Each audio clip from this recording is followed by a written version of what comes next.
Good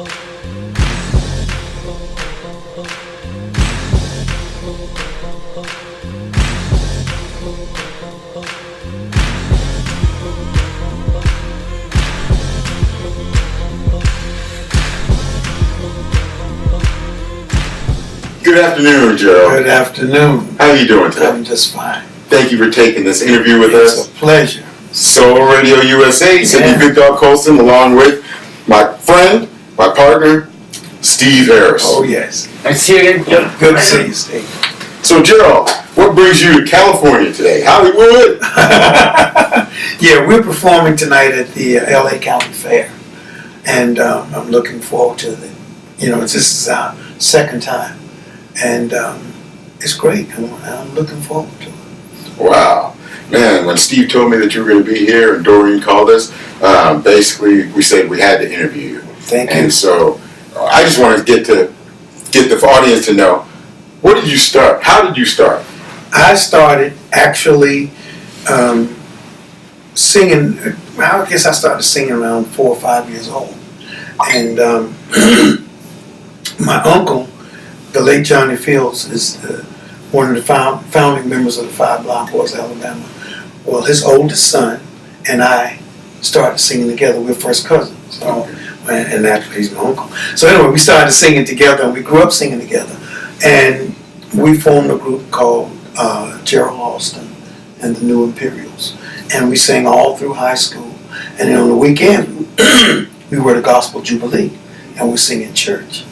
So I started college, the Kittrell College, junior college, in 1970, and in North Carolina. And my professor came to me. She said, "Well, we got the Manhattans performing here, and they need a sound system. Can they use yours?" So I said, "Sure." I went home, got the sound system, and set it up. And I was in there singing, "Darling, oh, when we get married, we'll have a big celebration." And in walked, in walked the late Blue Lovett, late Richard Taylor. Our manager at that time was Hermie Hamlin, and Blue's cousin, Philip Terrell. And Philip was standing in with the group for the lead singer because he was sick. And he was on the road with the group though. So anyway, they heard me sing, and I remember Richard saying that this is a godsend. So I still didn't understand what was happening. So he asked me to open the show. And so I opened the show with that song. And they took my name and address. And all weekend they called me. And unfortunately for the group, Smitty got his illness turned worse. He had a seizure. And they had to fly him back home. So they took him back home, and they flew me down to Dallas. And they were on tour with the Supremes for 10 days. The Supremes? Yes, yes. That's when Gene Terrell was singing lead, and Mary Wilson and Sidney Birdsong. So anyway, I watched them for 10 days. And then I came home for like a week, and then I flew to New York. And we rehearsed, and we did our very first show in Richmond, Virginia, with the Dells, Willie Feast of Mighty Magnificence, the Spinners, Patti LaBelle and the Bluebells. I think Kool and the Gang was on that show as well. Wow. Great show. What year was that? That was 1970. Wow. And today is 2018. You're right here live in full effect. That's it. Right here, Pomona Fair for the LA County Fair, everybody. Yep. And that's where it all started. Wow. Yeah. Steve Harris, what do you have to ask this gentleman? Because you have interviewed him already. I did, yes. I want to know a bit, because this will be going on at a different time, and people might hear more from more listeners on this time, so then there wasn't mine. Back in your time. Yeah. So I want to know the very first tracks that you released out. With the Manhattans? Yes. Wow, the very first song that we released on King Records was a song called "I Can't Stand for You to Leave Me." Wow. And Can we hear a little bit? I can't stand for you to leave me. I can't stand for you to go. I can't stand for you to leave me. I can't stand for you to go. Oh God, I forgot the verse. That's right. And Great job. then after that was If I have one life to live, let me live it with you. And that's when Blue started doing the rap on the beginning of our songs. Oh, really? We did I Can't Stand For You to Leave Me. I Can't Stand For You to Leave Me. One Life to Live. $1,000,000 which was produced by Bert Keys.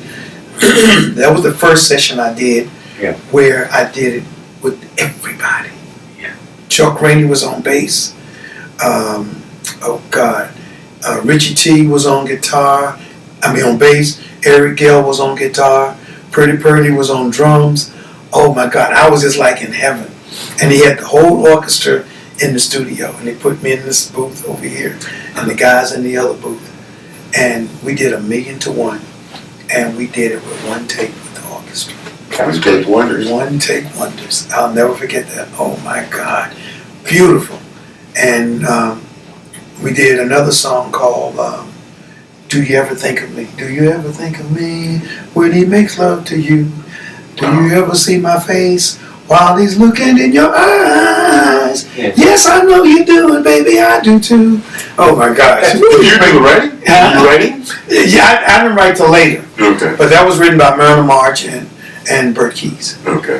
That's what I like about the music from the 70s, right? I'm going to go for one again here because I always get told up for doing this. But when they write, they sing the song, you know what they're singing about. Exactly. And it's from the heart. It's what's called soul. Right. Yes. And compared to today's music, I'm not going to say what I said. Well, you know, Say it. No, I'm not ragging nobody, but today, the artists today sing tunes. That's it, yeah. Back in the day, we sang songs, Correct. and today we still sing songs. That's right. Real music. Yes. We're bringing the real music back to everybody. Because we sing today, even today, we sing about things about life, what you experience, what we may have seen someone else experience. Yeah. You know, we talk about things that are real. Stories. Stories that Yeah. are real. Yeah, from the And heart, have the soul. substance. Like you Right. said, the soul music. Exactly. So that's where you And dig deep. but take some of the music there, I'm not going to mention the artists' names, but they just use samples of old tracks, mishmash them up and spoil them. Yeah. And I don't think everything's all electronic or it's nothing, it's not there properly done. You know, like usually you stand up, Yeah. you get your microphone, you get your amplifier, plug it in, and that's it. Yeah. Now it's all Yeah. push the button, push the button. And you don't need one person to do everything. You know what I mean? It took away from the band and all the artists And right, collaboration. and you missed that. That's what I miss. You know, today when we record, you know, the musicians don't go in and play together no more. You have a guitar track after the keyboards are put on and everything. You have the drummer may come in and play the snare, just the snare, because the foot is already there from the drum machine. Yeah. And then you have the guitar player may come in and put a track, but it's not like it was when I recorded at Sigma Sound in Philly, you know, and everybody played together, and you could feel in that rhythm section, you could feel each musician, you know. Earl Young played drums. Oh wow! Bobby Eli was on guitar. Larry was on congas. You know, Bunny Siegel even played piano on one of the songs. You know, and when they played together, you could feel everybody. Yeah. You could feel their emotion. Norman Harris. Mm-hmm. You know, and these guys, they played with their emotion, and each one of them put what they felt in a song. And so when you heard a track, Yeah. from those guys, you heard a track. Well, you would probably feel off their emotion because if you're on stage at the same time, they've got the feeling, then you were. Yeah. Right. You get the feeling as well. Get into it. And instead of having one guy getting recorded, maybe he's in New York, Yeah. the guy there and he goes, all right, we'll sample that, we'll put it all together, we'll mix it, and Yeah. there you go, that's it. And see, the mixing man was Bobby Martin. Okay. Bobby Martin was the man. He'd come in and he produced, and he knew exactly what he wanted to hear. Yeah. And I learned so much from Bobby. I'll never forget we did Everybody Has a Dream, Billy Joel's. Yeah. And I remember my voice broke in one spot, and I said, Bobby, I got to clean that up. He He said, no, you don't want to leave that alone. He said, there's so much emotion on that note that it's okay to have that note. Yeah. Right. That your voice cracked. He said, it shows that you're human and it shows emotion. Yeah. And we left it alone. You It's know? a hit. And today, everything is auto-tuned Yeah. or, you know, which Polished. It's polished. polished. And nobody is perfect. Yeah. There's no artist out here can tell you that they sang a perfect song and didn't crack or didn't miss a note or Yeah. something. It's impossible. You know, and that's what's missing from our music. The Yeah. reality, the realism of our music today. Before we sorry, singing, we're going to ask. I was just going to ask, earlier you were talking, before we started recording, you were talking about performing with Whitney Houston and Aretha Franklin and Oh yeah. Yeah. give us a little, I gotta tell you, you got to. we did the Music Master tribute for Sam Cooke back in November 5th and 6th of 2005. I remember the exact date. And it was Lou Rawls, Aretha Franklin, the Highway QCs, the Dixie Hummingbirds, the Manhattans, oh my God, Elvis Costello, oh my God, I know I'm missing somebody. Julian Bond, Morgan Freeman. Oh, it was. If I missed anybody, please just charge it to my head and not to my heart. But it was a wonderful show, and so we did the R&B night that Saturday night, and I forgot what song we were singing, and I was standing beside Aretha, and I was singing my heart out. I wanted her to know. I wanted to impress her because she's the queen, Yeah. you know, and I just wanted to impress her that I could sing. And so I'm just singing. I forgot what song it was, and all of a sudden Aretha kept nudging me, and I said, I got it now. She nudging me. She's telling me to keep doing it, right? So she kept nudging me. Finally, I looked over at her, and she pointed down at the floor, and I was standing on her shawl. She couldn't move. She couldn't move. But it was a great evening because, and I remember the next night we did the gospel show, and I was singing "Were You There?" and she came and stood in the wings. That really blew me away. She came when she wasn't there when we started. It's like when she heard us singing, she's like, who is singing this song? And she came out, she stood in the wings. And that blew me away. And then afterwards, she had us to come by her dressing room and take pictures with her.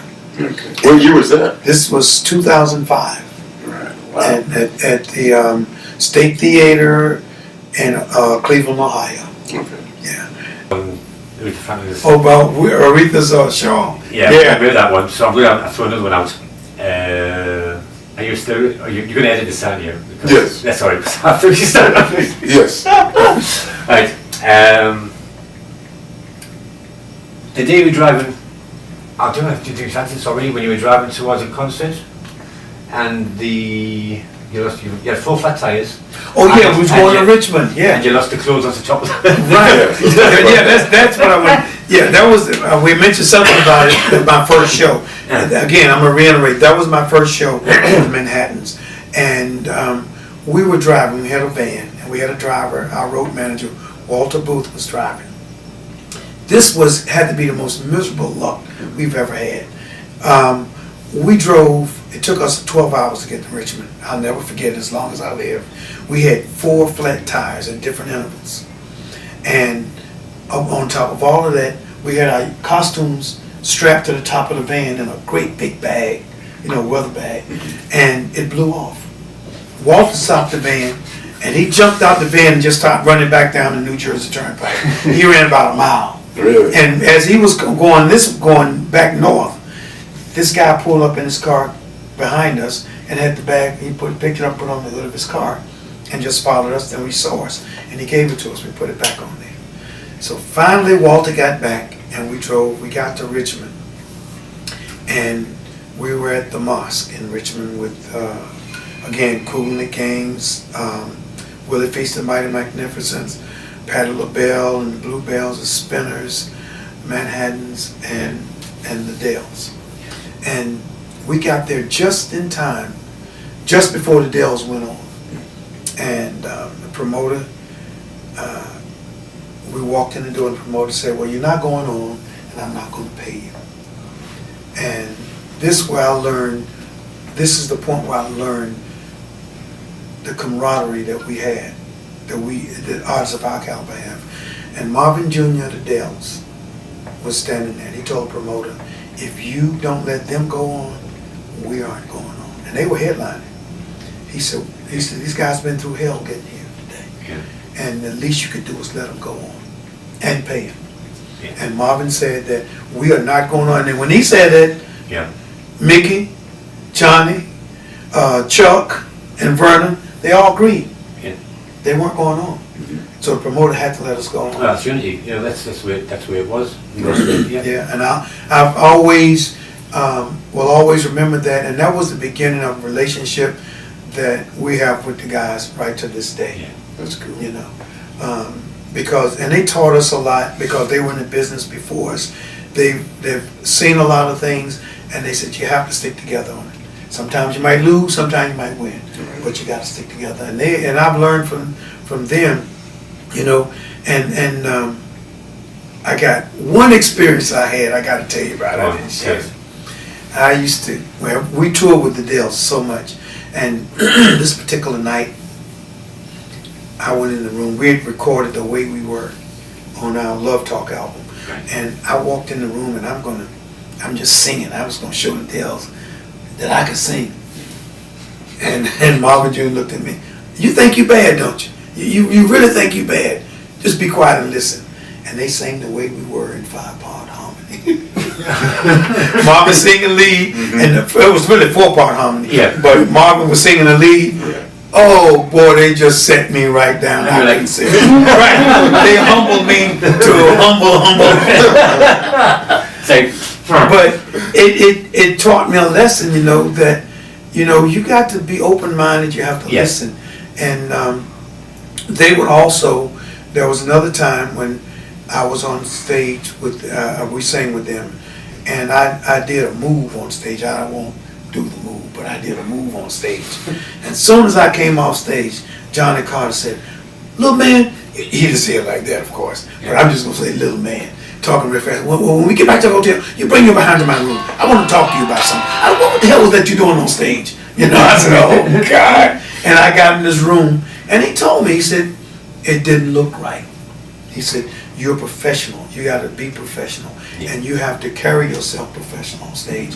And a lot of people would have let that go by, you know. And they were the type of guys that would never tell you sound good if you didn't. Yeah. They would never tell you that. If they cared about you and you were in their corner, you know, you were friends, they'd tell you straight. Yeah. They would tell you straight. And to this day, I respect that, and I remember that always about the Dells. I'm Ms. Valentine on Valentine World. Tune into this next segment with Behind the Groove.